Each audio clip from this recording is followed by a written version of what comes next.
Shalom, family, and to all those who will hear this video. Today is March the 23rd, 2020, and as we are all dealing with this coronavirus shutdown that is affecting us across the world in various degrees, I want to share what the Most High has spoken to me. And dealing with this, just some thoughts on it. I'm going to start with Psalm 24.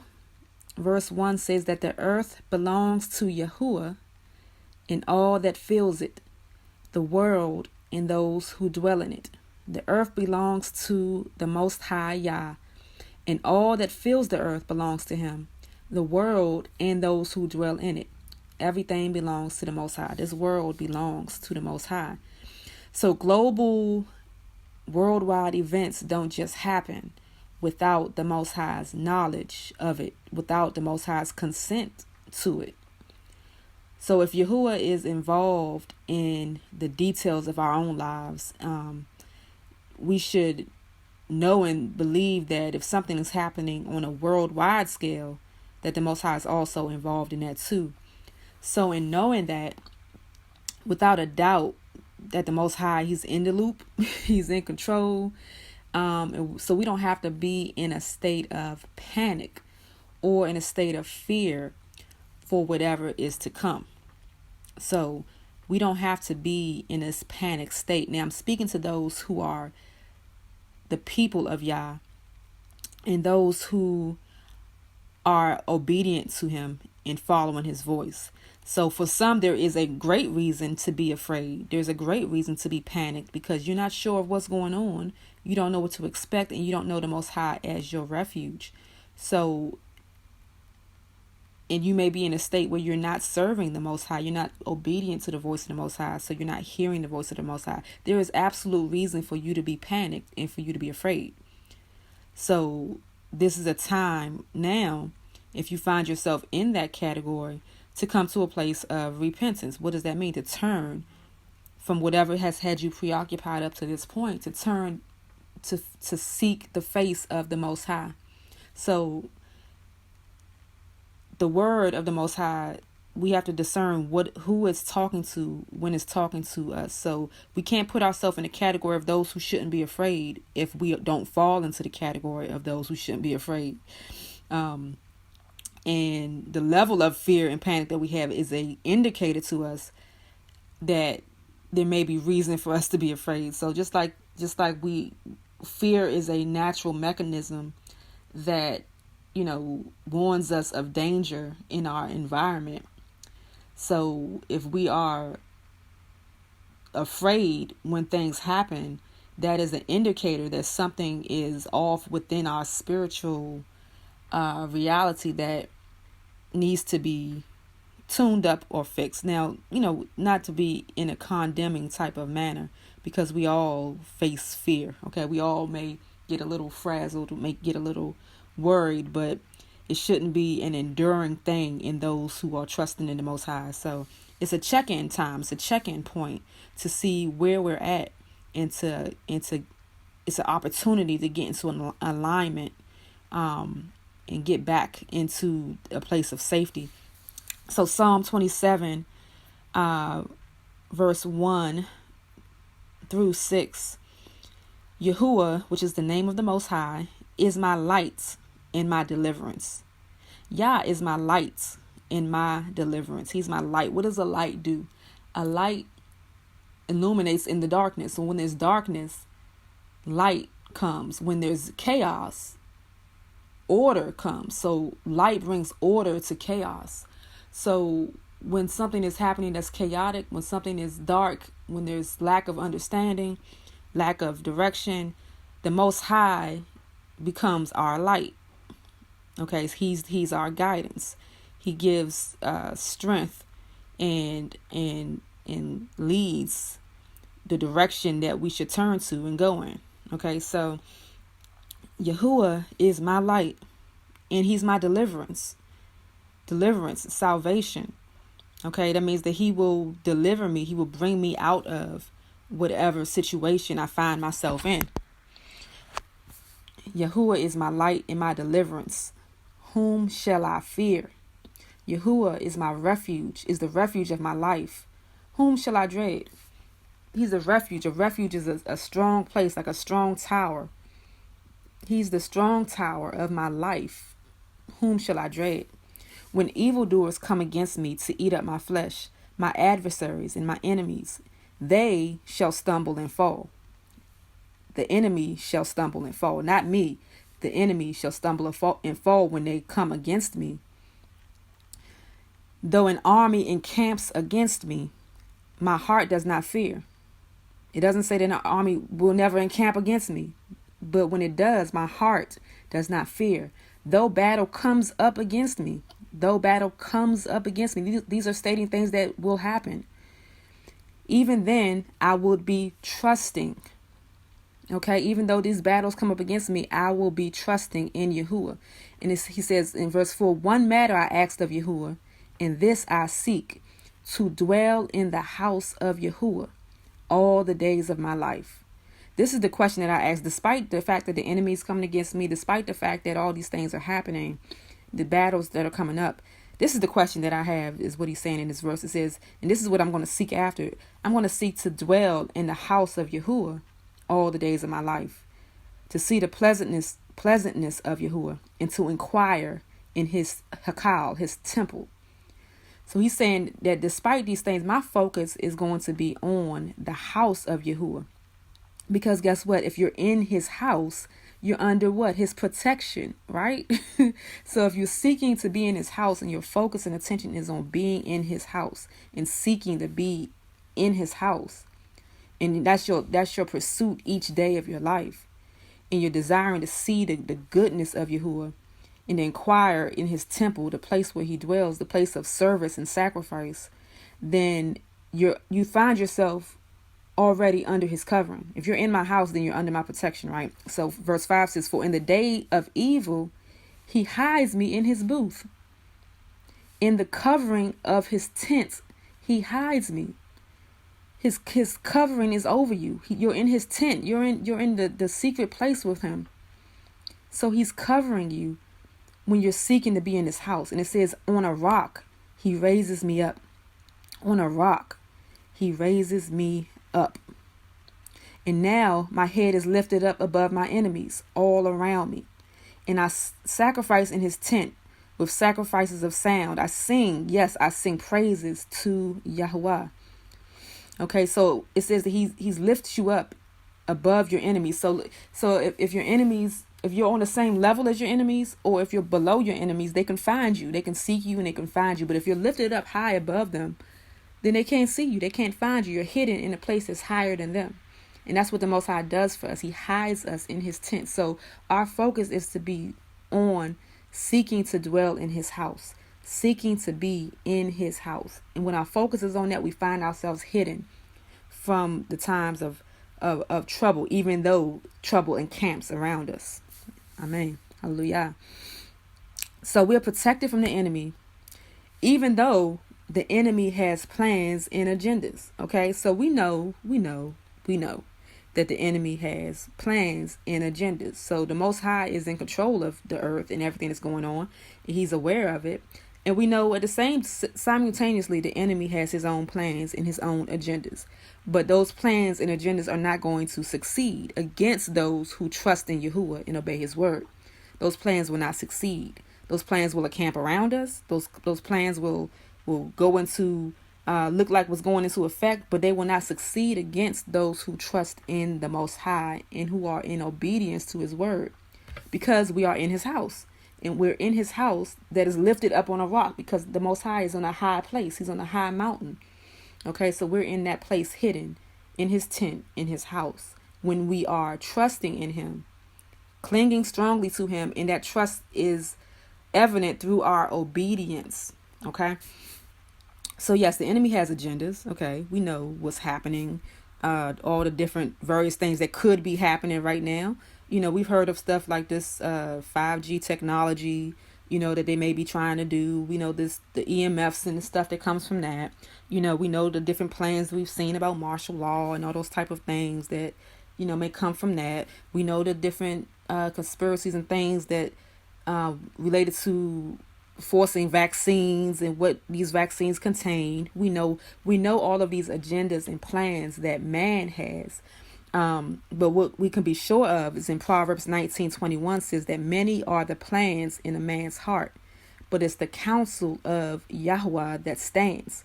Okay, it's the counsel of the Most High that stands. So man can invent and invest in all kinds of schemes, all kinds of ideas, but only what Yahuah purposes will come forth. Okay, that is true for the righteous and for the wicked. So for those who are righteous, we could plan a lot of things, but only what's in alignment with the purpose of the Most High is going to stand and be established. And for the same for the wicked, they can plan and devise all kinds of schemes, but the Most High will only allow it to succeed to a certain extent based on His purposes. Okay, so we can trust that and rely on that. Okay, so the Most High will allow them to form all these weapons, and whatever they can conceive in their imagination, He'll allow them to form the weapon, but it's not going to prosper against the purpose and against the plan of the Most High. Or for the righteous, it may interfere with our plans. It's not going to prosper against the purpose and plan of the Most High, but it may interfere with our plans and our desires. So we got to discern the difference between Yah's plans that are higher than ours. So just because something interferes with our plan and our desire, the things that we conceive to be upright and purposeful, it may interfere with that, but it's the Most High's purpose in his high ways and plans that the enemy can never prevail against. Okay, the enemy will never prevail against the purposes of Yah. The enemy is only a tool in the hands of the Most High Yah. Okay, so the wicked and the righteous can have whatever plans, but only what is the purpose of the Most High is what's going to prevail in the end. So we don't have to worry. And in not worrying, we don't have to become preoccupied with what the enemy is doing and trying to figure this out and figure that out. At the end of the day, it's going to fail. So what we are called to do is to be watchful and to be wise. We're called to be watchful and to be wise. We're not to be ignorant of the enemy's schemes and devices, but we're not to be consumed with it. We don't have to know the ins and outs of his plans. We just have to be watchful and wise. Okay, so 1 Peter 5, chapter 5, verse 6 says, humble yourselves. Okay, humble yourselves under the mighty hand of Yahuah, so that He exalts you in due time. Okay, He will lift you up in due time. So just humble yourself under His hand. Okay, casting all your worry upon Him, for He's concerned about you. He's concerned about us. So we cast all our worry upon Him. Verse 8 says, be sober, watch. Be sober. What does it mean to be sober? It means, we know in the natural, it means not to be drunk, right? Don't be drunk. Like if you're consuming, don't consume to the point of being drunk so that you are intoxicated and now you can't even get back home. You're wandering around. You're out of your mind. You know what I mean? So in this walk here, we have to also, down in the natural, we need to not we need to be sober. So yeah, you don't need to be physically in the natural drunk, literally, and drunken by things and caught up with so much consumption of things that you are now drunken and in a drunken state. Okay, so be sober, be able to, so when somebody's drunk, what do you need? You need somebody. If you don't want to be, if you're in the midst of a lot of people going out and everybody's drinking, you need to be the designated driver, right? So you're going to say, okay, I don't want to drink. I'm just going to drink water. All right. So that I can stay sober, so that at the end of the night, they're going to need a ride home. And the person that's sober is going to be able to drive and direct the way to home, because everyone else is intoxicated and they can't find their way and they're not safe to follow and they're not safe to even lead themselves. So you don't want to be in that state, especially in these end times. So be sober, watch. Okay. Why? Because your adversary walks about like a roaring lion, seeking someone to devour. The enemy is walking around looking for somebody that's out there, that's drunken, that can be easily picked off, easily infiltrated, easily influenced, okay, so that they can be devoured. So you want to be sober so that you don't fall into that category. And then verse 9 says to just resist him. You don't need to know everything about him.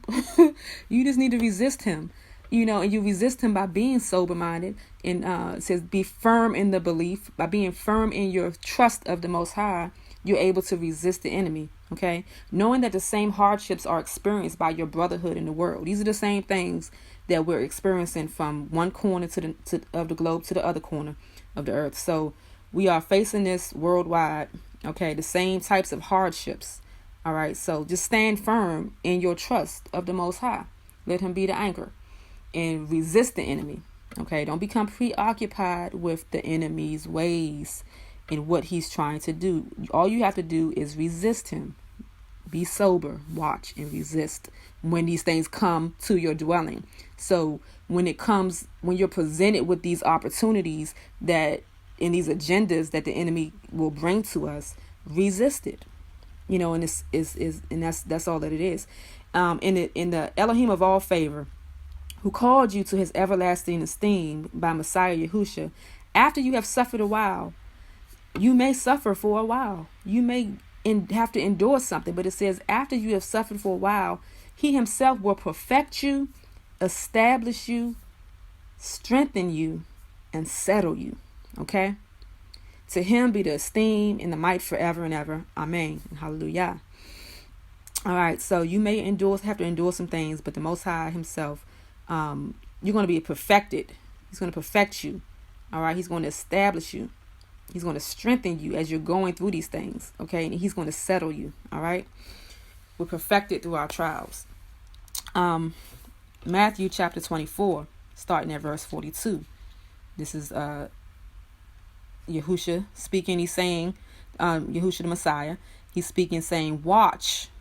It's that word watch again. I said that we're called to be watchful and wise. Watch, therefore, for you do not know what hour your master is coming. And know this, that if the master of the house had known what hour the thief would come, he would have watched and not allowed his house to be broken into. Because of this, be ready too, for the Son of Man is coming at an hour when you do not expect him. Who then is a trustworthy and wise servant, whom his master set over his household? Trustworthy and wise. We said what? Be watchful and be wise. Who then is a trustworthy and wise servant, whom his master set over his household to give them food in season? Okay, so blessed is that servant whom his master, having come, shall find so doing. So we want to be wise and trustworthy over the master's household. So those of us who are workers in his house, we should be in a position right now where we're able to give food in season. So we have to know what season that we are in right now so that we can be able to give the right food for this season that we're in. We can give the right word, the right understanding, and if we're really in step, the right actual food. We're actually physically prepared to be able to assist in this season.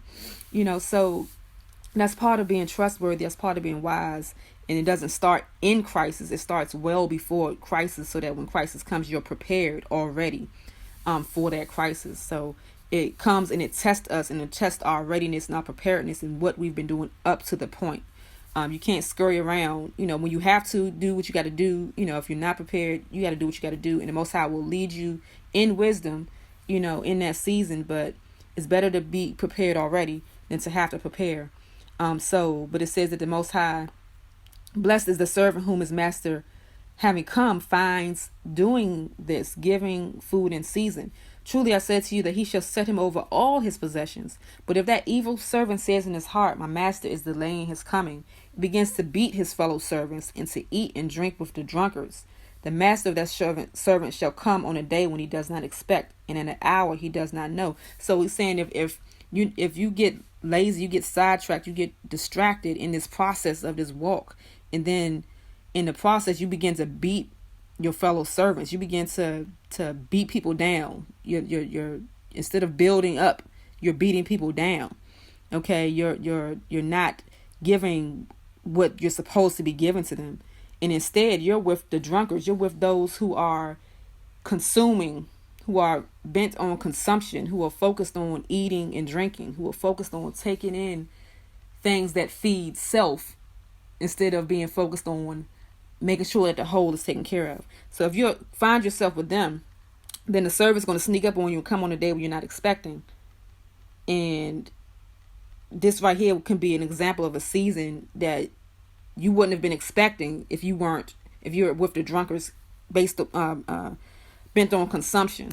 Okay, so when you talk about the master coming, we're not just talking about in the very end when the master himself returns, but we're talking about in these various moments of visitation throughout our journey.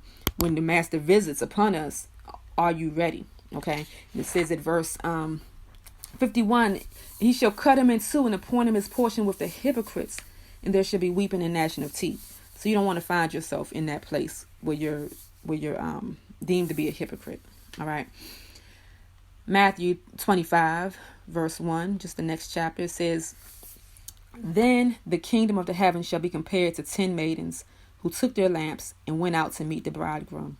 5 of them were wise and 5 foolish. Okay, we're talking about being watchful and wise in this season that we're in. Okay, and in every season to follow. Okay, being watchful and wise. 5 of them were wise, 5 foolish. Those who were foolish, having taken their lamps, took no oil with them. But the wise took oil in their containers with their lamps. Now, while the bridegroom took time, they all slumbered and slept. Okay, so everybody got a little sleepy. Everybody they slumbered and slept. Just all of them. The 5 who were wise and the 5 who were foolish all slumbered and slept. And at midnight, a cry was heard.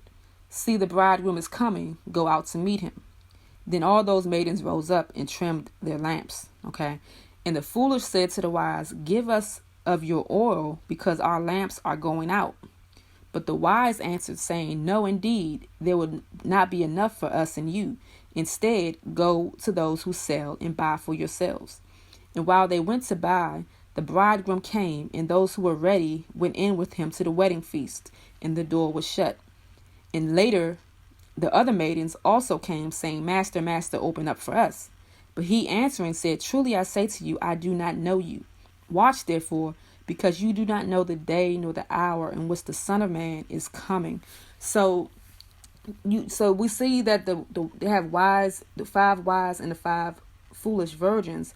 They all slumbered and slept, but prior to that, the 5 wise, they had their oil. You know what I mean? They took the oil with them. Okay, but the foolish ones didn't have no oil, so they fell asleep in a place of rest without having already prepared. So you can't be resting if you're not prepared. You know what I mean? So you have to be prepared, and then you can rest. So, because then you're already ready to roll. You already, when the call comes, you already are prepared. It's like having your bag already packed. It's like if you're waiting for somebody to come pick you up, and you fall asleep, and then you hear the horn honk. They're outside. You want to have your bag packed already so that you can just get in the car and go. You don't want to be like, oh, wait a minute, I got to go get my stuff ready. Like you going to miss the bus, So we got to be ready, and ready physically and spiritually. There's 2 realms of life. That's where being watchful and being wise comes in. We can't be all spiritual minded and not regard the natural things, and then we can't be fully natural minded and not regard the spiritual things. It all works together. You got to be ready and stay ready in the physical realm and in the spiritual realm, and when you're really awake, they go together hand in hand. You know what I mean? The spirit is going to lead you. It's the spirit of wisdom that guides us to do the natural things. So let's look at Isaiah chapter 11. Isaiah chapter 11, starting at verse 1. And a rod shall come forth from the stump of Jesse, and a sprout from his roots shall be fruitful. This is talking about the Messiah is coming. It says, verse 2, the spirit of Yahuah shall rest upon him, the spirit of wisdom and understanding, the spirit of counsel and might, the spirit of knowledge and of the fear of Yahuah. So listen, when these wise virgins, they had their oils, we know that the oil is often representative of having the spirit. Okay, so they had the oil, they were full with what the Spirit gave them. Okay, they were ready. They had their lamps trimmed. Okay, and then they had the oil, which the oil, so oil lamps. So the oil fills the lamp, right? And then you got your wick, so that when you light the wick, you have the oil that's going to cause it to be a light. Okay, so they had the light to be able to go. You know what I mean? So if you don't have the Spirit, you don't have the light to be able to go. So if you're not nurturing your spiritual life, if you're not nurturing the Spirit, if you don't even have the Spirit of the Most High, you don't have any oil. So where are you going to get your light from? Okay, so it's talking about in Isaiah, it's describing Yahuah. It's describing Yahusha, the Messiah, and it's saying that the Spirit of Yah is going to rest on him. And the Spirit consists of wisdom.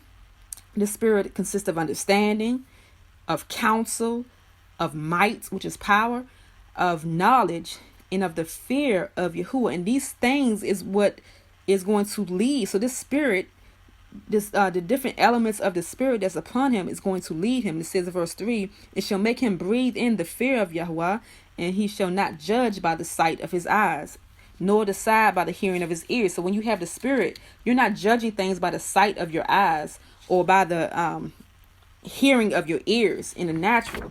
Okay, it says, but with righteousness he shall judge the poor, and shall decide with straightness for the meek ones of the earth, and shall strike the earth with the rod of his mouth, and slay the wrong with the breath of his lips. And righteousness shall be the girdle of his loins, and trustworthiness the girdle of his waist. So this, through the Spirit of wisdom, understanding, counsel, might, knowledge, and fear of Yahuah, he's going to be able to use that to judge. So he's not judging by natural elements of just seeing with your eyes and hearing with your ears, but he's judging and acting in righteousness based on this Spirit, this Ruach. That is, Ruach is the Hebrew word for spirit. This Spirit, this Ruach that's going to be upon him. And this is the same Spirit that we should have, as children of Yahuah, should have received in Yahusha. We should have received this same Ruach, this same Spirit that leads us and guides us. So this is where this light is going to come from. It's going to lead us in darkness, where it's going to bring order to us and give us his order in the state of chaos that the world is in. So if we don't have this Spirit, we can't follow wisdom. So this Spirit is going to give us wisdom as to how to conduct our natural lives, what to do in the physical realm. Okay, how to prepare. Okay, so we'll have wisdom and understanding. So when all these different possibilities of what these agendas are coming to us, we're able to discern through it and get counsel in the midst of it. And the Most High empowers us to be able to do what we need to do. We able to have the right knowledge, the right knowing. The doors of the kingdom are open to us to hear and understand.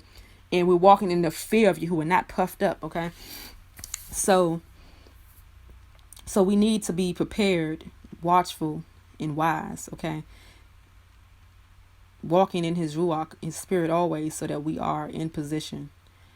Let's look at Proverbs 22, verse 3. It says, a prudent one or a clever one foresees evil and hides himself, but the simple go on and are punished. Okay? So some people are thinking that we don't need to prepare anything in the natural, and that's going back to what I was saying earlier. Like, there are spiritual things that we need to do to be prepared, okay? But then there's natural things. It says a prudent person foresees evil, looks at what's going on, sees evil, foresees. It means you see it coming down the road, and hide yourself. It is unwise to not hide yourself from evil. It's we're supposed to resist evil, and it says that if you're smart, you'll hide yourself if you see it coming. If you're outside and you look down the road and you see somebody walking with a machete in your direction, you see them way before they see you, it would be prudent and smart to go in the house. That would be wise. That we don't need to be super spiritual and stand in the street saying, I ain't afraid of no man with no machete. I'm just gonna stand out here and he ain't gonna touch me because I'm anointed of the Most High. That's foolish. Don't do that. Don't test the Most High. Don't do that. So, it says the prudent person foresees evil and hides himself, but the simple go on and are punished. It's simple to go on in the face of an oncoming car and end up being punished. So, if you use wisdom, I'm gonna read Proverbs 20 verse 4. The lazy one does not plow after the autumn. At harvest time he inquires, and there is none. The lazy one, the sluggard, he doesn't plow after autumn. This is the time, the season to be plowing the land. And so at harvest time, months later, he's looking for something, and there isn't anything because he didn't make the preparation to be able to have what he needed in the right time, the right season. Okay. Matthew chapter 10, verse 16. See, I send you out as sheep in the midst of wolves. Therefore be wise as serpents and innocent as doves. Okay. I'm sending you out here. You're going to be in the midst of wolves. So be wise as serpents. Be cunning. Be wise and able to navigate. But be innocent as doves. You don't operate out of worldly, evil, wicked wisdom. Okay. You're not being cunning in that type of way. You're being innocent with yours, but you're being cunning in working around the cunningness of the enemy. Okay. So he's saying, in essence, in all these scriptures, it's saying, be prepared, be ready, don't be foolish. Okay. So, don't be ignorant of the enemy's devices. So I'm just saying, if there's a virus that is moving around by whichever means you may believe that it may be moving around, if you have a mask, if you have a face mask, if you have gloves and you're going out, maybe it'll be wise to put it on.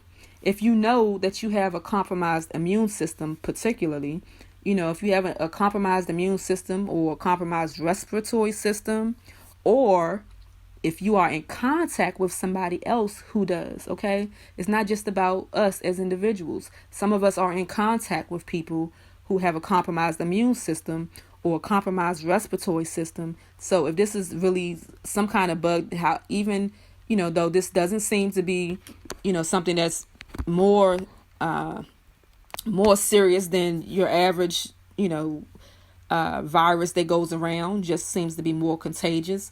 So, but we know that it's attacking people's respiratory system, their lungs. So if you know that you have a compromised immune system, be wise in your, if you're not going to stay home and if you're going to go out, be wise, wear a mask, do the quote unquote social distancing, use the gloves, be wise in how and when you're going out and interacting. And then those who are not really that concerned about their immune system and their respiratory system and their health is on point. Some of you are coming into contact with other people. You're coming into contact with elders or other people who are immune compromised, and you want to still gather and do different things. And so you're going out and about, and you may have contracted this thing and not know it.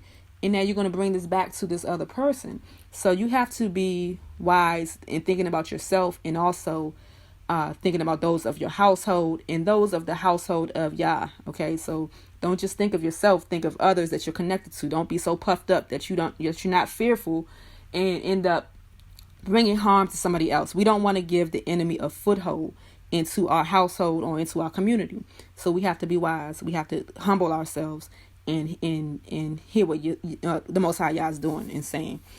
So be wise, boost up your immune system. Like the whole point of if you are, eating well and taking care of your body, on a regular basis, then your immune system will be built up, and your respiratory system will be built up, so that you're not as susceptible to these things when they come along. So some people have already been in the process of boosting your immune system up. And, some may need to do some extra things right now. So, let's start the process of making sure that your immune system is good. So whether it's this virus going on now or something that may be coming down the line, I believe that the message of the Most High is that we need to get our physical temples in order, so that we are able to navigate through these things that that we're being attacked with and faced with. Okay, so this whole wash your hands thing, when it comes to hand sanitizer, don't overuse hand sanitizer. If you do feel the need to overuse hand sanitizer, take some probiotics. Okay, so our skin is a part of our immune system. Okay. And hand sanitizer kills bad and good bacteria. So if you use hand sanitizer over a long period of time, it's going to throw off the microbiome of your gut. Okay. And it's going to cause you to start having some gastrointestinal issues over a long period of time, along with some other issues. Also, it's going to start to dry out your hands and put cracks in your hands. It's going to make you more open to bacteria and issues. So keep your hands moisturized. If you are using hand sanitizer, like I said, maybe take some probiotics. Probiotics will boost the good bacteria in your gut, which is where your part of your immune system is. So that's a good idea. Make sure that your mucous membranes that are in contact with the outside world, meaning like your nose, your throat, all those things, make sure that those things stay moist, by drinking water. Drink some alkaline spring water, not just alkaline water. A lot of it is made alkaline by man versus the natural alkaline spring water. You can add some lemon or some lime to your water to make it alkaline. Also add some vitamin C. Vitamin C will boost your immune system. So eat some oranges or some fruits that have a lot of vitamin C in it. Take vitamin C. I take vitamin C in increments, like around the clock. So I take some in the morning. I take some if I go out. When I get back home, I take some. I take some at night before I go to bed. So I kind of take it around the clock because it's water soluble, so it flushes out your system, on a regular basis. So keep some golden seal, in your toolkit, at the first sight of something feeling wrong. These are things just for regular life, not just for this virus that's going on now. Keep golden seal, and something, in our household, if the second you feel something going off in your body, we take some golden seal and usually we'll knock it right off. Keep some elderberry. Keep these things just on hand. Like I said, I take vitamin C around the clock. Those of you who know I'm dealing with some health things that I'm trying to overcome and conquer. I have been, I take vitamin C, and I went to go order some of the things that I take with my regimen because I needed them. And now that everybody's trying to boost their immune system, a lot of the things that I order were like not available anymore. It's very hard to find quality, vitamin C and different things. So you have to go back to, eating the fruits and eating the things that contain it, which is the better way anyway. Supplements just sometimes kind of just help get it in greater increments than we, usually get in eating sometimes. So, but yeah, so that's just a few basic things. Another thing, when it comes to boosting your immune system, you don't want to undermine your immune system, like I said, with the hand sanitizer. And then also, emotionally and mentally, we don't want to undermine our immune system by revving up our central nervous system, and by being revved up with things. So like, if, stay up on what's going on, stay up on the news or whatever's going on, but designate like 1 or 2 times a day to catch up on the headlines. Okay. Designate it, either in the morning or at night or noon, whatever. Designate 1 or 2 times a day to catch up on the news headlines so that you can stay abreast on what's going on, the things that you need to know, but don't be overly focused on it, and keeping yourself, especially if you know that you're a person that's predisposed to kind of being worried, worrying a lot or being fearful or getting too angry or just kind of getting revved up by the news. You're putting yourself in a constant state of fight and flight, and you're causing adrenaline to rise up and cortisol to be released, and you're getting yourself worked up for no reason, and it causes a weakening of your immune system. It causes disturbances to your sleep and to your rest, which affects your immune system. So just be mindful of be wise about how you are, being watchful. So be watchful, but be wise in how you're doing it so that you're not undermining yourself. Eat some fruits, eat vegetables, drink water, drink herbal teas, and rest. Rest your body, rest your mind. Fear and anxiety will wear down your body, and it'll wear down your spirit. Okay. I'm going to read Luke chapter 12, starting in verse 2. Let's see. Luke chapter 12, I'm going to start at verse 13. And this is Yahusha. And it says, someone from the crowd said to him, Teacher, speak to my brother to divide the inheritance with me. But he said to him, Man, who made me a judge or divider over you? And he said to them, Mind and beware of greed, because one's life does not consist in the excess of possessions. He then spoke a parable to them, saying, The land of a certain rich man yielded well. And he was reasoning within himself, saying, What shall I do, because I have no room to store my crops? And he said, I'm going to do this, pull down my storehouses and build greater, and store all my crops and my goods there. Then say to myself, Life, you have many goods laid up for many years. Take your ease, eat, drink, rejoice. But Elohim said to him, You mindless one, this night your life shall be demanded from you, and who shall own what you have prepared? So is he who is storing up treasure for himself and is not rich towards Elohim. And he said to his taught ones, For this reason I say to you, do not worry about your life, what you shall eat, nor about the body, what you shall put on. The life is more than food, and the body is more than clothing. Look at the ravens, for they neither sow nor reap, which have neither storehouse nor granary, and Elohim feeds them. How much more valuable are you than the birds? And which of you by worrying is able to add 1 cubit to his lifespan? If then you are unable to do the least, why do you worry about the rest? Look at the lilies, how they grow. They neither toil nor spin. And I say to you, even Solomon in all his esteem was not dressed like one of these. And if Elohim so clothes the grass, which today exists in the field and tomorrow is thrown into the furnace, how much more you, O you of little belief? And do not seek what you shall eat or what you shall drink, and do not keep worrying. For the nations of the world seek all these, and your Father knows that you need these. But seek the kingdom of Elohim, and all these shall be added to you. Do not fear, little flock, because your Father did delight to give you the kingdom. Sell your possessions and give in kindness. Make yourselves purses which do not grow old, a treasure in the heavens that does not fail, where no thief does come near, nor moth destroys. For where your treasure is, there your heart shall be also. Let your loins be girded, and your lamps burning, and be like men waiting for their master, when he shall return from the wedding, that when he comes and knocks, they open to him immediately. Blessed are those servants whom the master, when he comes, shall find watching. Truly I say to you that he shall gird himself and make them sit down to eat, and shall come and serve them. And if he comes in the second watch or in the third watch and find them so, blessed are those servants.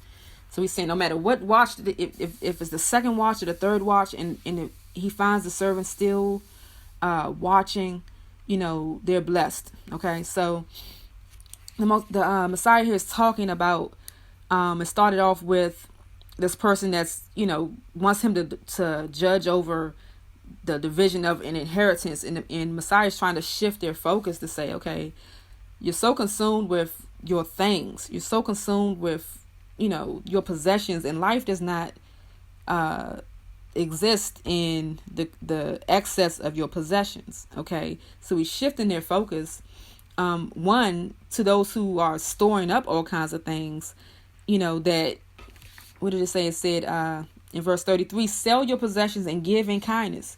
Make yourself purses which do not grow old, a treasure in the heavens that does not fail. So for those who are storing up, are you storing up just for yourself, or are you storing up so that you can have to be able to give? So we have to be mindful that we're not just trying to hoard for ourselves, and that we are. It doesn't mean to not be prepared, but if you're preparing, it should be that you have for yourself and that you have for others to give. It says to sell your possessions and to give in kindness. So we have to be aware that that we are preparing for the right reasons. Then also he goes on to shift their focus to say, don't be focused on these worldly things, because at any point in time, what is as prepared as you may be physically, your life may be demanded from you. So it's saying that if you're going to store up treasure in the kingdom. If you're prepared, be prepared and be in the heart of giving to those who are not prepared.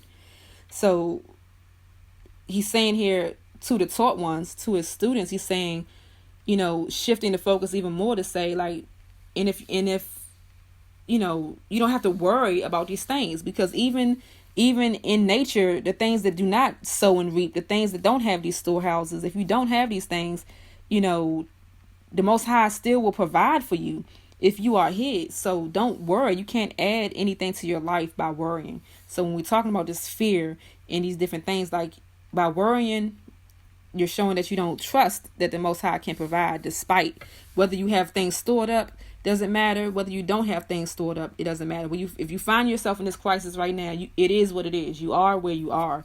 Whether we get checks, whether we, gain jobs, lose jobs, like it is what it is right now. So some people have been in a position where you've been able to store up and prepare.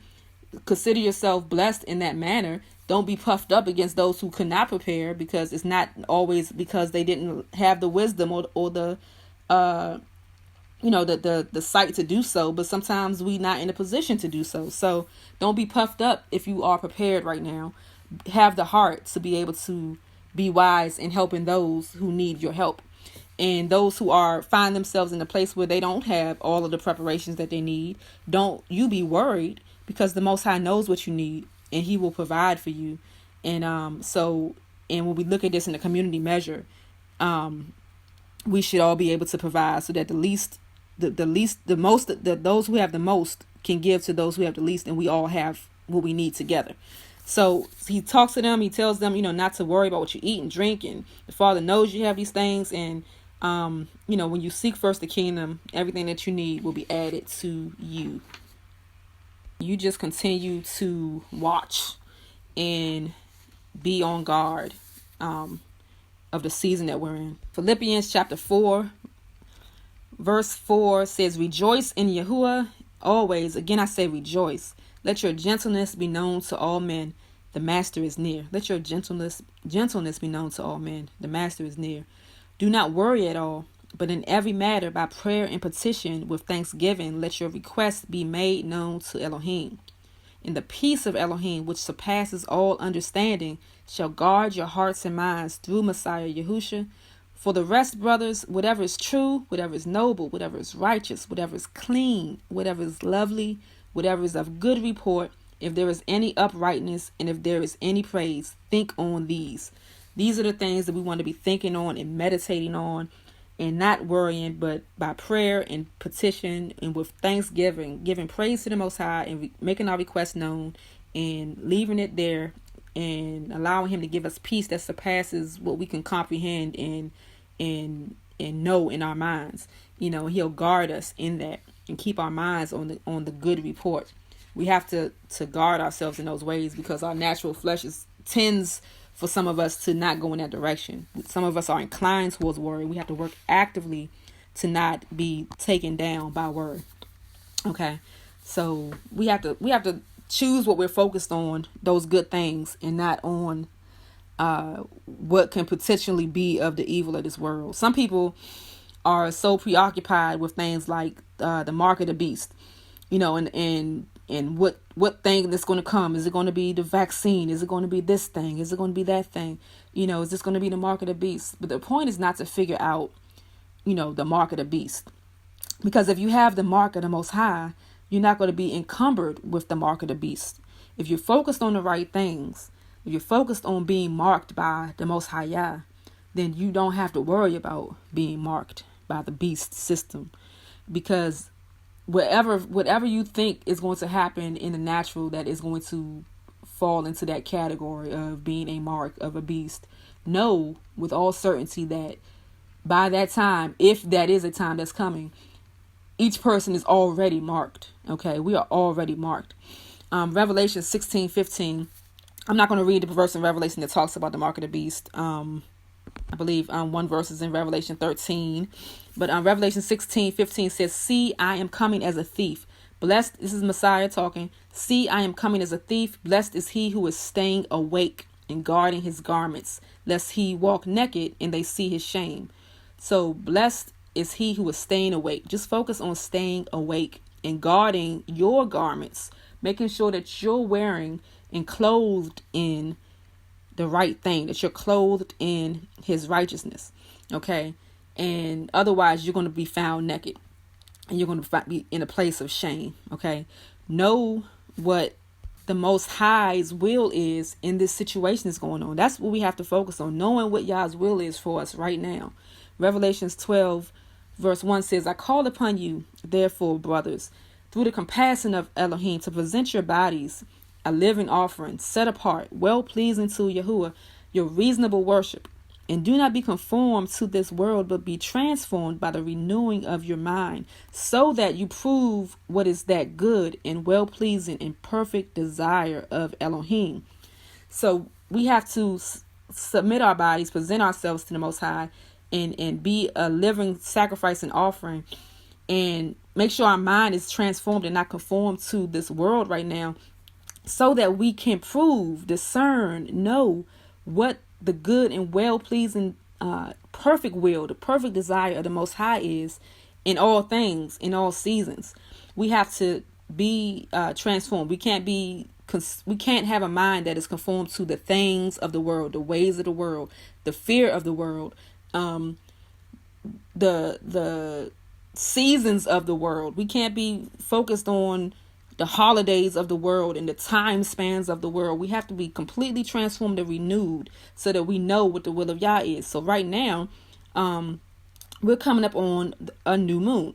So collectively as a people, we're coming up on a new moon, and we're entering into the month of Abib, which is the first month of the scriptural new year.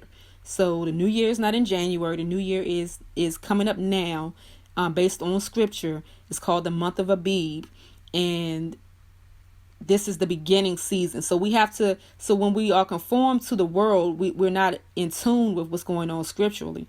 But when we are transformed and our mind is renewed to the ways of Yah, His timetable, His calendar, then we can be in tune to what's going on in the world. So in 15 days from this new moon, we are called to keep the Passover. So when you realize this, so this shutdown that we're in right now, this shelter in place, this quote unquote plague of sickness that's happening right now is highly significant, that is coinciding right now with the season of Passover. So go and read the entire book of Exodus. Read the book of Exodus if you haven't read it. If you have read it, go read the book of Exodus. And if you've read it and you need help understanding the Passover, feel free to send me a message and I'll send you some more information and help you get understanding. Try to at least read through the first 20 chapters of the book of Exodus. This season is not about Easter. That is a tradition of man. It's a falsehood. You will not get the correct seasonal understanding that you need to be able to be obedient and to be watchful and to be wise, and to know what season that we're in by keeping Easter. But if you are keeping the Passover, as the Most High said, you'll understand the season that we're in right now will make crystal clear sense to you, and you'll be able to discern the time. So Passover is what Yahuah told us to observe and to understand and to practice, and it is tied to our deliverance as a people and as individuals. So I'm going to read a portion of this.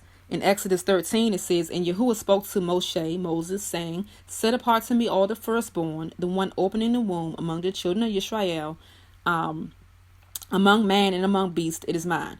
And Moses said to the people, Remember this day in which you went out of Mitzrayim, which is Egypt, out of the house of slavery. For by strength of hand, Yahuah brought you out of this place, and whatever is leavened shall not be eaten. Today you are going out in the new moon, Abib, is what I was just speaking to you about. And it shall be when Yahuah brings you into the land of the Canaanites, and the Hittites, and the Amorites, and the Hivites, and the Jebusites.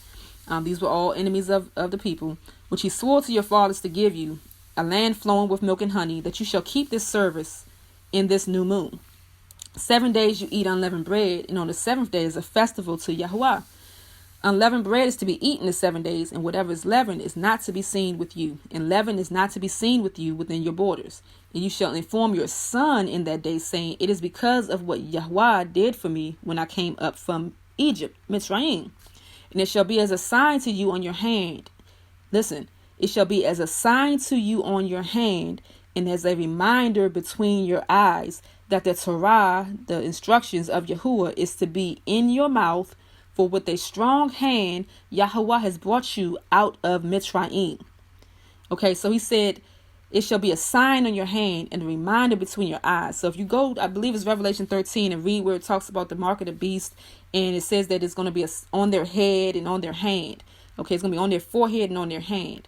So if you are marked with Yahuah, and this sign that the Most High has put on your hand and between your eyes, which is on your forehead, you're going to have understanding. So it mentions this in talking about the Passover, and it's saying that it shall be a sign to you on your hand. Your hand is your will, what you're doing, your activity, and a reminder between your eyes, your understanding, your thoughts. That this Torah, this instruction, is to be in your mouth. Okay, so if you have the instruction of the Most High in your mind, and you're doing it, you're exercising it with your will, and that it's coming from your mouth. It says, with a strong hand Yahuah has brought you out of Mitzrayim. We can know and trust that the Most High is going to bring us out. Okay, so because you're marked with this, you're in his covenant, you're in this relationship, you're in this understanding, and you shall guard this law at its appointed time from year to year. Verse 10, verse 11, and it shall be when Yahuah brings you into the land of the Canaanites, as he swore to you and your fathers, and gives it to you, that you shall give over to Yahuah everyone opening the womb, and every firstborn that comes from your livestock. The males belong to Yahuah.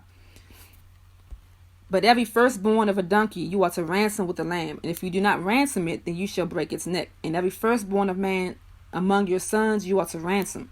And it shall be when your son asks you in time to come, saying, what is this? Then you shall say to him, by strength of hand Yahuah brought us out of Mitzrayim, out of the house of bondage. And it came to be, when Pharaoh was too hardened to let us go, that Yahuah killed every firstborn in the land of Mitzrayim, but with the firstborn of man and the firstborn of beast. Therefore I am slaughtering to Yahuah every male that opens the womb, but every firstborn of my sons I ransom. And it shall be as a sign on your hand, and as frontlets between your eyes, for by strength of hand Yahuah brought us out of Mitzrayim. Deuteronomy chapter 6, verse 4. Hear, O Yisrael, Yahuah our Elohim, Yahuah is one. And you shall love Yahuah your Elohim with all your heart, with all your being, and with all your might. And these words which I am commanding you today shall be in your heart, and you shall impress them upon your children, and shall speak of them when you sit in your house, and when you walk by the way, and when you lie down, and when you rise up, and shall bind them as a sign on your hand, and they shall be as frontlets between your eyes, and you shall write them on the doorpost of your house and on your gates. If we are doing this, Yisrael, then we have the mark of Yah. If you are loving the Most High with all of your heart, all of your being, and Yah says, if you love me, keep my commands. To love Yahuah is to keep his commands, to diligently guard his commands, to do what is right and good in his eyes. Then he said, it will be well with you. That is in the same chapter 6, Deuteronomy chapter 6, verse 17. Okay, in 18. Okay, so to love him is to obey his commands. So if we are loving him with all of our being, obeying his commands, these words that he commanded us is in our heart. We impressing it upon our children, throughout the day and everything that we do. It says they're bound as a sign on our hand because we're doing it. And it's frontlets between our eyes. It's in our mind. It is a part of us. We are marked with the mark of the Most High Yah. So we don't have to worry about the mark of the beast. It is no way that you can go from not doing those things. If you're not doing those things, then you should be very afraid of the mark of the beast. You may end up in that because your mind and your actions are already tied into the beast system. You're already tied into the things that are contrary to the Most High. Without your knowledge, you don't understand because you're not following the ways. You're not even aware of the ways that you're supposed to be walking in obedience to the Most High. So Deuteronomy chapter 11 verse 18 says, and you shall lay up these words of mine in your heart and in your being, and shall bind them as a sign on your hand, and they shall be as frontlets between your eyes. Okay, it's saying the same thing. All right, so that is our mark. That is if we are in alignment with that, then we're keeping his feast days, we're keeping his Sabbath, we're walking in righteousness. We're walking in love towards each other. We're not committing idolatry and worshiping other gods. We're walking in his ways and in his truth. And if we're doing that, we do not have to fear what kind of vaccine or what kind of laws or martial law. We don't have to be concerned about those things. Be wise, but do not be concerned about those things. Do not worry about those things. Okay, so that is for those who may not be accustomed to it. Read the book of Exodus and message me if you want to learn and understand more. I know maybe some words that may be unfamiliar. I'm trying to pull them out as I'm thinking about them, but I'm sure that there may have been some words that I missed. So don't feel confused. Feel free to message me. So for those of us who have been accustomed to keeping the feast, I know some people wonder, should we try to keep the feast? Should we try to, if I'm sheltered in place, do I, what do we do? What is Yah's will for us right now? This year, Yah is saying, from what I hear, that more importantly than us having our big fabulous gatherings and celebrations, so right now a lot of people are in a shutdown mode and have been ordered by the government to shelter in place and not to have large gatherings. And some people have not had that order yet, but are being advised. And as the days and weeks go on, may be advised. So as we come upon Passover in a few weeks, we may be ordered to shelter in place. So is it the time to be like, I'm going to do whatever I want to do anyway? We're going to gather. We ain't going to be stopped by the government. Is that what the Most High is saying right now? What I'm hearing is that, not saying whether we should or not, but what I am hearing is that more importantly than having our big fabulous gatherings and our celebrations and getting our custom outfits and our catered meals, and because how we do the feast days, Hebrews, and our decorations and our performances, rather than being preoccupied with those things, because it's weighed on my heart for a while now that we are so preoccupied during the feast days with all of these matters, which I know we are excited. We like to celebrate and enjoy, how we do as a people. And but the preoccupation with the gathering and the locations and the outfits and the meals and all of the peripheral things, that I feel like this year the Most High is shutting it all down. And he's asking us to make sure that on Pesach that our own homes are in order, that our own households are in order, that the blood is truly over our own doorpost of our own households, meaning our literal household, our family, whatever your family consists of, and then the household of our own hearts, to make sure that that's in order before we be focused on plane tickets and flying here and getting the outfit and what we going to teach. Make sure that the blood is over your own household's doorpost and it's over your hearts. The protection is there so that we're not caught up in the plagues as they're coming, because the 1,000 people or the 100 people that were going to show up for your feast day, I'm sure of those people, half of them at least probably don't truly know the Most High. Half of them, as beautiful as they may be dressed and as handsome as they may be dressed and how much Hebrew words may be on their attire and fringes and stuff, that doesn't mean that the person knows the Most High or has the Ruach or has understanding. A lot of people who would have showed up at your feast days are in fear right now and don't know what's going on and are not prepared physically or spiritually, and that should not be. So I believe that the Most High is saying, sometimes we miss the point. We hasten to do all the outward things, but we miss completely the weightier matters of what Yah is telling us to do. So I believe that the Most High wants us to start looking at those things. Who have you been offended with in the community and in your household? Who have you overlooked and not been of service to and not provided for, that's in your household, that's in your community? What part of Yah's character is lacking in you? Our feast days, when we come together, should be a catalyst of transformation. There should be a time of power. There should be prayer. There should be worship. There should be deliverance taking place when we come together for our feast. There should be acts of kindness taking place. We should make sure that each other is good. There should be demonstrations of love in action, tangible things. All these things should be happening when we come together, not just that we took some great pictures and we sung some songs. Like, we should be a demonstration of, as if Messiah was in our midst, as if the Most High is being glorified in our midst. And those things can't happen when we come together if we're not seeking the Most High in our own times, if we're not cleansing and repenting and cleansing our own hearts at home and serving our own families and heeding the voice of Yah. So if we're not doing that with our own physical temples, then we can't see those demonstrations when we come together. So I believe that the Most High is saying that we need to make sure that the blood is over our own doorposts of our own hearts and households, and seek out to see, what it is that he's saying. What is the inner message? What is the spiritual message? What's the greater and weightier matter that he's trying to show us, versus hastening to make sure that we all get together in the room, and go through the motions, when the Most High has always been trying to show us as a people that we missed the point. We historically missed the point. So I think that the Most High wants to get our attention so that we don't keep going on in this crucial time that we're in spiritually and prophetically, that we don't keep missing the point. So let's heed the voice of the Most High this year, and make sure that we are secure in his covenant. Make sure that we're preparing in the autumn so that in the fall there's a harvest, okay? So that we're preparing in this spring season of the feast, so that in the fall season, when the trumpet sounds in the fall feast, that there's actually a harvest when we come together, that there's actually fruit when we come together, and it's an abundance of fruit to be gathered to the glory of the Most High Yah.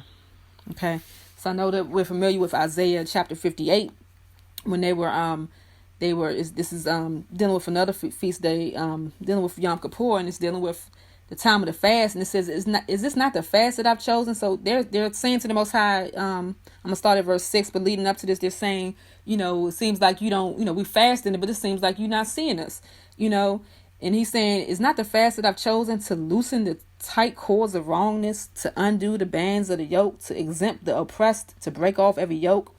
Is it not to share your bread with the hungry, that you bring to your house the poor who are cast out? When you see the naked, cover him, and not hide yourself from your own flesh.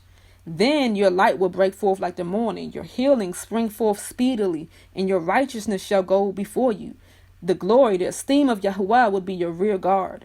Then when you call, Yah would answer. When you cry, he would say, here I am. If you take away the yoke from your midst, and the pointing of the finger, and the spreading of unrighteousness, and if you extend your being to the hungry, and satisfy the afflicted being, then your light shall dawn in the darkness, and your darkness be as noon. Then Yah would guide you continually, and satisfy your being in drought, and strengthen your bones, and you shall be like a watered garden, and like a spring of water, whose waters do not fail. And those from among you shall build the old waste places. You shall raise up the foundations of many generations. And you would be called the repairer of the breach, the restorer of streets to dwell in. And that's what we need in this season right now. We need people who can repair the breach, to be restorers of the streets for us to dwell in, to build up the old waste places, to raise up the foundations. Okay, but our light can't break forth if we don't have the heart of Yah, if we're not thinking and acting as Messiah constantly told us, to be able to take care of the hungry and the afflicted and the sick, to bring healing, so we're not crying out to the Most High for these things. Like, if we're not focused on those things, if you rather spend $500 on an outfit for Pesach, but your sister electricity's got cut off and her kids can't eat, but you wouldn't give her that $500, but you would spend $500 on an outfit for Pesach. Like, we are so totally confused about what we're supposed to be doing as a people. We're confused, and the Most High will shut it down, even on a worldwide level. Okay, so it's time to get our attention, because it's no time left. There's time right now for us. If we're going to be a community of people, we have to be the community of people that are a light breaking forth like the morning. Do you know how it is when it's dark outside, and then the day starts to dawn, and the darkness just falls back, and the dawn light just breaks forth. You can't miss it. It changes everything. You can't overlook it. It's a shift that can't be denied. And the light that it brings, brings forth it brings forth the new day, and that's what we are collectively and individually, but a collection of individuals who are lights. We're supposed to do that in this darkness of this world, not in the outer world, and also within a community of ourselves. He said, by your love, they will know you. So we should be known by how much love we're showing in the community. But if we're a community of people that we not even take care of each other, how can we be a light to others on the outside? People are not drawn to religion, religious dogma, all these things. They're drawn to true light, true service, caring for those who are afflicted. If we don't do it amongst ourselves, then how can we ever be a light? So the Most High is saying, serve me and keep my feast days. In one scripture, he says, I hate your feast days. Put your hands down. I'm hating all these services that you're having.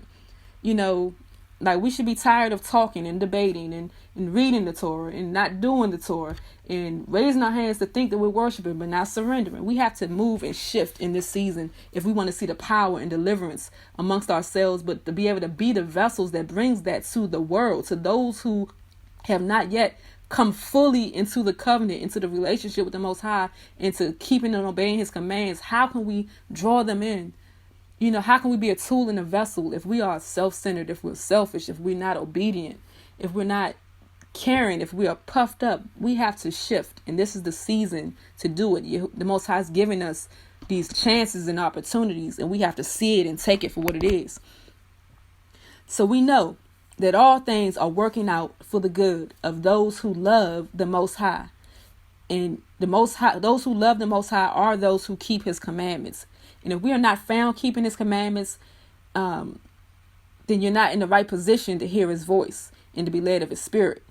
But if you are, you don't have to worry. If you are one of those who are seeking the Most High, and we all have to continually repent and get into position. But if you are keeping the commands of the Most High and are in position and hearing his voice and being led of his spirit, you know that you don't have to worry about a thing, and you know that all things are working out for good of us who love and obey the Most High Yah. So you don't have to worry about a thing. The key word is worry. Not that you won't be subjected to things, not that you won't be affected by things going on, but you don't have to take on the spirit of worry about those things. You don't have to take on the spirit of worry despite how you may be affected, what you may be subjected to. Okay, you don't have to take on the spirit of worry. Okay, the Most High is working all things out to the good of those who love him. He will lead his servants. He will lead his servants to be able to hear what he's saying and to obey what he's saying, so that we are working together for the good of those who love the Most High Yah. So I pray that this message finds you and then is edifying to you, and that helps bring light, bring peace. To some, it needs to stir you up to repentance. To some, I hope it encourages. But ultimately, we all should come to a place of repentance and surrender deeper than what we already are in, because we all fall short and need to fall to our knees and seek the Most High's will and seek his voice and seek deeper obedience in the spiritual matters and in the practical everyday matters of our life, taking care of our temple. Because at the end of the day, when you're sheltered in place, the only thing that's mattering to us is our households and the household of faith, and ultimately our own temple. Because if you don't have your physical temple, you don't have anything. So we have to start taking care of our physical temples and our spirituality of our temples, so that we are prepared in season, out of season, and ready for whatever the Most High will lead us and guide us. So my prayer goes out to all those who will hear this, all those who are in a state of fear or worry. My prayer of peace goes to you, that you would come into his peace by coming into his covenant, his obedience, his love, and coming to keep his commandments and learning more of him. Learn of him in this season. While you're sheltered in place, seek his face, seek his word. Humble yourself and reach out to others who may have understanding that you don't have, so that you can gain understanding and grow in this season. Deepen your roots in this season. Deepen your roots. Be nourished by the soil and the minerals in the soil. Let your roots be nourished by the water of his word. Be established in this season, so that you can be a tree established by the living waters in this season. My prayers go to you, that you'll be encouraged and uplifted and strengthened, and that the Most High will reach you where you are All praises to the Most High Yah. This is Sistah Yarah with Remnant Transformation Ministries. Outreach is rooted and risen. For those who would like to leave support, you can find information on the screen and links in the description, either through Cashapp or PayPal. Also, you can follow me on Patreon and support for as little as $5 a month, up to $45 a month. And for other options, you can also contact me for other opportunities for those who know my story. And for those who don't know my story and the healing journey that I'm on, you can find that information here on the screen. And also the links are in the description to other videos on my channel that will fill you in on that. So I thank you for your support, those who have given and those who will give. Blessings and shalom to you. All praises to the Most High. Hallelujah.